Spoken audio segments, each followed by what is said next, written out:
The book of Acts. This is our chance to learn the overarching context of the book of Acts. Why is it even called the book of Acts? In some versions, it's called the Acts of the Disciples or the Apostles. This book explores the beginning of the new Christian church after Jesus' death, resurrection, and leaving the earth. We'll get to that next time, but for now, we need to discuss the first of the 6 Bible study questions. Who is the author? Pause this and do some research. Comment what you find. Anyone find anything other than Luke? Okay, Luke, who though? In those days, you were usually known by the name of your father, or where you were from, or your profession. So, which Luke is this? Luke the physician. Did he write any other books of the Bible? I'll give you a hint. Start looking through the books of the New Testament. Stop when you think you found the other book that he wrote. Matthew? Mark? Luke. Got it. So, Dr. Luke wrote Acts. When did he write it? Pause this and see what you find. Dates range from 70 to 100 AD. I think the best bet is somewhere around the 80s. Not the 1980s, just 80s. Now for the second Bible study question, who was the original audience? For this one, you can look in Acts 1:1. Pause this and see what you find. Who was it written to?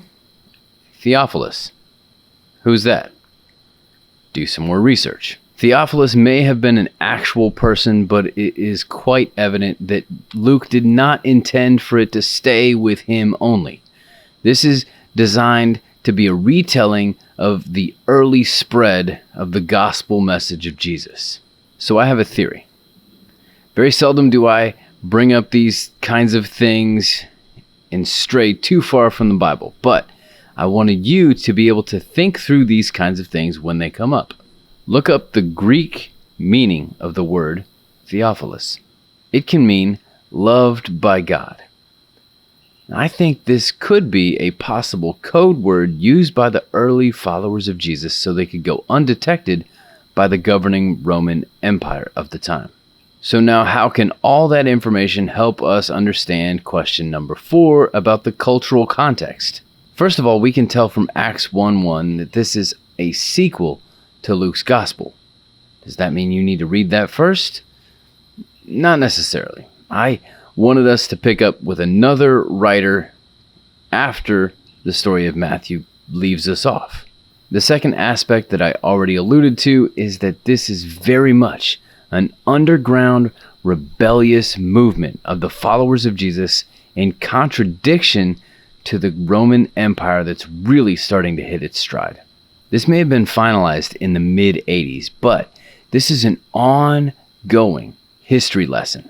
It covers many years, and you can really see and feel the development of this movement within the early church and the believers of Jesus.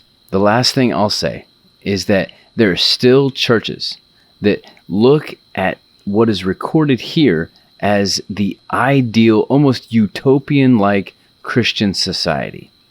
But to actually live in it was dangerous beyond belief. There was great opposition to the teachings and followers of Jesus by Romans and Israelites. Also, remember that this is written by a doctor. So he's going to be thorough in his report. He has a way of communicating to the everyday person, but also having the depth of a deep thinker. While Matthew is written in Hebrew for the Israelites, Acts is written in Greek to be more accessible to a wider audience at the time. We will not study everything in depth at this time, but hopefully what we do study will help you understand how to study the rest on your own time. Share this if you found this interesting and want someone else to see it. Subscribe to keep up with all the shorts and full episodes.